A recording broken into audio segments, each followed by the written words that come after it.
Bonjour, je suis John Gauthier et je m'identifie à un black. Oh Seigneur, nous te glorifions. Autofocus, tout, bon ok. Salut les gars, bon j'avais envie de refaire des vidéos alors me revoilà, tel Zorro avec son masque. Bon désolé pour les lunettes, hein, j'avais pas prévu les lunettes mais j'avais pas prévu non plus autant de soleil. Voilà, j'avais envie de revenir sur YouTube, faire des vidéos parce que j'ai pas mal de réflexions à vous partager que j'ai accumulées au fil du temps. Là ça fait un peu plus d'un an d'absence. Et je dois dire que je me manquais. Ça faisait longtemps que je ne m'étais pas vu dans un écran et là je suis content de me voir. Et je suis sûr qu'il y en a au moins quelques-uns qui sont aussi contents de me voir. Ça fait plaisir d'un nouveau connecter avec vous. Après 2 ans à peu près de prise de parole sur Internet, peut-être un petit peu plus, on peut constater, en tout cas moi je constate, que j'avais raison sur tout ce que j'ai défendu. Je peux m'amuser à énumérer un petit peu mes chevaux de bataille, que ce soit... Putain de tête, tu appelles à la vaccination comme tout le monde. C'est quand même incroyable d'être un mongol. Viens pas débattre, tu viens de faire fermer ta chaîne. J'avais raison sur le fait que cette dictature communiste soft qu'on appelle la France allait serrer la vis. Je ne m'attendais pas à cette histoire de Covid. Hein. Je ne suis pas Nostradamus, hein. Je ne pouvais pas prévoir ça. Mais n'empêche que... j'ai compris tout de suite qu'on se foutait de notre gueule sur ce truc-là. Je vous ai fait des posts là-dessus. Pareil, hein, je ne fais pas le devin. Il y avait les chiffres officiels de Corée du Sud qui étaient sortis. Lorsqu'on dépiste massivement la population, on voit bien qu'il n'y avait rien. Pour en parler pendant des plombes de cette histoire, tellement il y a des choses à dire. Je vais essayer de faire court, mais il y a quand même un mec qui vous a conseillé de vous empoisonner. On l'entend plus, ce gars-là. D'ailleurs, puisqu'il était si convaincu qu'il vous a posté des photos pour vous convaincre de se vacciner, elle en est où sa 2e dose à ce gars-là, sa 3e dose, sa 4e dose? Est-ce qu'il s'est fait vacciner contre la monkeypox pendant qu'on y est? Parce que c'était son propos. Il vous a même fait un live avec Laurent Alexandre. Bonsoir mes chers amis, bonsoir. Bienvenue dans Vive l'Europe, soirée exceptionnelle avec Laurent Alexandre. Un des prêtres du progressisme français, n'est-ce pas? Comment ça se fait que vous pouvez encore tolérer le propos d'un mec qui vous a dit de vous injecter une merde?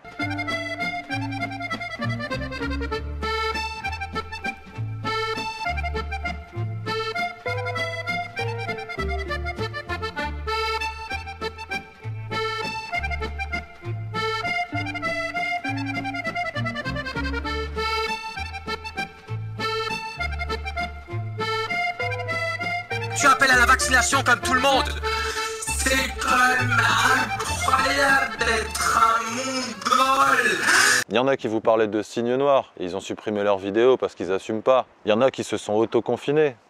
Premier golem, les prototypes les mecs. Avant même que sur BFM on en parle. Il y en a qui se sont bien abstenus pendant longtemps d'avoir un avis parce qu'ils n'ont pas de couilles, soyons clairs. D'ailleurs ça m'amène à un propos suivant, c'est que je ne suis pas un droitard. Quand je suis arrivé, j'ai parlé de développement personnel masculin et ça m'a valu cette étiquette. Quand on parle de développement personnel masculin, fatalement, on sait qui va nous tomber sur le coin de la gueule. Je ne dis pas ça par rapport à ce qui se dit ça et là, mais de la même manière que je ne suis pas un gaucho, je ne suis pas un droitard. J'ai passé d'ailleurs énormément de temps dans mes vidéos passées à les insulter. Je ne me considère pas de droite comme je ne me considère pas de gauche. Je trouve que ce clivage est un truc de con et c'est à peu près ce que j'ai dit depuis toujours. Quoi que vous en pensiez, je suis complotiste. Plus le temps avance, plus ça me donne raison. Je suis arrivé sur YouTube, il m'a pas fallu plus de 40 minutes de vidéo pour vous expliquer le monde dans lequel vous vivez, à travers la vidéo La TV putain, la vidéo Subversion et la vidéo The Big George Soros. Il n'en faut pas plus pour comprendre les choses. Après, si vous avez des mémoires de poisson rouge,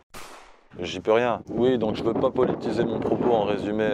Je tâcherai à l'avenir de me tenir à distance de ce nid à merde qu'on appelle la métapolitique, parce que ce sont des merdeux de toutes parts, que aucun ne tient une ligne sérieuse et tenable en vérité, et ils le savent très bien au fond. Ils jouent chacun leur rôle parce que c'est leur créneau, parce que c'est leur marché, parce que c'est comme ça qu'ils le pensent. Ils ont un secteur de marché, comme on dit. Ça m'intéresse pas ces choses-là. Et je suis sûr que la plupart d'entre vous, ça ne vous intéresse pas au fond. Vous mangez ça parce qu'il n'y a rien d'autre. C'est ce que les gens demandent. Donnez-nous de la merde. Manja, on est les gens. Donnez-nous de la merde. Manja, manja, manja. Bon, sur le sujet du virilisme, je ne vais pas épiloguer pendant des heures. Mais concrètement, vous avez adhéré à tous mes préceptes. Les gauchistes sont des chrétiens dégénérés qui s'ignorent. La veuve et l'orphelin sont devenus le migrant et le transgenre. Mais que se passe-t-il dans une société quand le christianisme qui comblait ce sentiment de culpabilité propre aux occidentaux finit par disparaître? Que se passe-t-il quand les occidentaux finissent par ne plus croire en Dieu? Eh bien d'un coup, ce besoin de culpabilité se cherche des succédanés, il cherche des produits de remplacement. Vous savez très bien que 90% d'entre vous ont commencé la boxe grâce à moi. Cessez l'ingratitude. Les fils de Clovis, là, je suis votre beau-père. On va pas se mentir.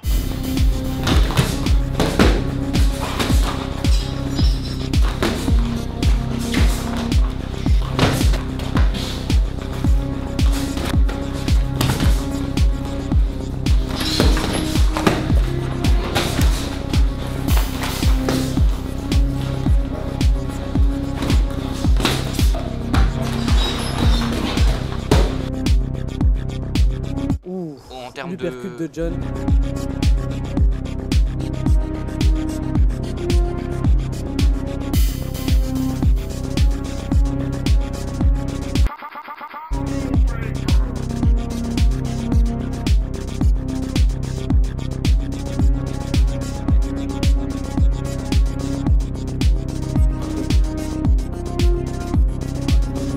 Mais il avance encore, hein. Il avance encore. Il continue d'avancer. On peut voir en fait que John là n'a plus du tout sa garde.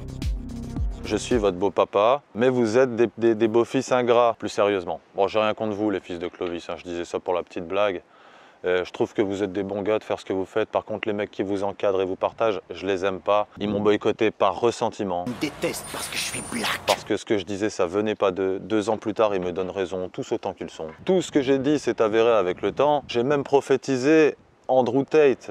Alors, je sais que bon, ça a été longtemps la mode d'en parler d'Andrew Tate, on l'entendait à droite, à gauche, tout le monde en parlait de lui. Je ne suis pas un de ces fanboys, je tiens à commencer par là. Andrew Tate, je l'ai prophétisé, j'en étais sûr, c'est-à-dire qu'on vous parle de virilité intellectuelle, de développement personnel, du fait que c'est important de faire du sport, de se tenir droit, même d'apprendre à se battre pour gagner en assurance et en confiance en soi afin d'avoir une vision masculine des choses. Dans un podcast, j'avais dit un truc du style que vous allez nous sortir des caricatures de mal alpha, que vous allez aller trop loin dans l'autre sens et va falloir mettre les hauts là pour vous expliquer qu'être un mec, c'est pas forcément être le meilleur du concours de bras de fer. J'en étais sûr, et là on y est. Qu'est-ce qu'Andrew Tate sinon une caricature de mec? Je suis d'accord avec la plupart des choses qu'il dit, mais soyons sérieux les gars. C'est le plus grand fistuche. Champion de boxe thaï, il a acheté une Lambo et il s'est fait tatouer un serpent sur le bras. Opération Cobra. Ouais, c'est une caricature de mauvais goût les gars, stop. Et aussi il faut avoir conscience qu'il se foutrait de votre gueule s'il voyait tout ce phénomène de fanboy qui cherche à le copier. C'est pas ça être un mec. Être un mec c'est pas copier un autre mec, ça c'est même le contraire. Bref, mes propos qui ont plus une portée philosophique que politique au final étaient le support d'un lancement de business. J'ai essayé, et c'est ce que j'ai fait, de prendre une part de fromage sans baisser mon froc, sans trahir mes principes, sans trahir mes valeurs.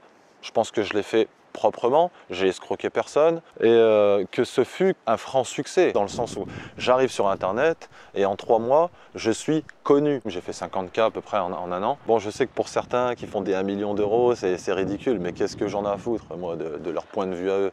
Moi ce que je sais c'est que en prenant un clavier et en le trifouillant pendant 3 mois, je suis sorti du salariat. Après ce business de développement personnel dont je ne renie rien, ni le caractère business, ni le caractère développement personnel et les conseils que j'ai donnés. Après ce business, j'ai fait du dropshipping. Je vous ai proposé ma formation, ça a déjà fait des sous et cette formation était le fruit de mon expérience personnelle. C'est pas un truc que je fabulais, ça. Les boutiques, je les ai encore, toujours. Aujourd'hui, ça me fait encore des ventes. Comme je viens de faire une vente. Vous avez déjà entendu parler de la légende de la semaine de 4 heures? Bah, vous connaissez la semaine de 40 minutes? Voilà, dans ma semaine, je bosse 40 minutes, littéralement. Je traite mes commandes, ma femme traite le support client, elle gère les mails. Et pour moi, c'est un franc succès, pas que du côté pécunier, c'est aussi le fait d'avoir quitté la France si rapidement. Je l'ai pensé dans mon canapé, 3 mois plus tard, j'étais hors France avec 2 business qui tournaient au moment où personne n'en parlait, au moment où personne ne le faisait, au moment où il n'y avait aucune facilité dans ce sens. Quand je dis ça, je parle aux mecs de DBL parce que je suis DBL. Je sais que la plupart n'en ont pas conscience, la plupart ne le savent pas. Et en plus, je sais qu'il y a eu une note de service qui a circulé dans vos rangs pour me chier dessus. Mais sachez les gars que je suis DBL. Que quand Corda il fait DBL, il vous explique mon parcours. Corda, quand je l'ai connu, c'est un mec qui se levait à 9 h du matin. Et quand il me voyait me lever à 5 h ou 4 h 30, à un moment, il vient me voir et il me dit « Vieux, c'est normal que tu dors si peu, un jour tu vas craquer, non ?» Et d'ailleurs, va falloir que je démystifie ce truc de se lever à 5 h 30 ou 4 h ou quoi que ce soit parce que vous n'avez pas compris l'essence de la chose. Si vous le faites avec une alarme déjà, c'est que vous ne devez pas le faire. C'est votre corps qui doit le faire parce que vous êtes dans votre flow. S'il faut dormir les gars, sinon vous ne fonctionnez pas bien. Je ne me lève pas à 4 heures toute l'année. Bref. Alors comme je le dis, je vais refaire des vidéos. Et je tiens quand même à dire, hein, je sais que j'ai quand même réuni un certain nombre de gens bien Et ma meute d'un loup est devenue une meute de... dans mes abonnés. Et donc ben, je suis content de vous retrouver les gars. Avant, j'étais seul dans la meute. Let's go pour la saison 2.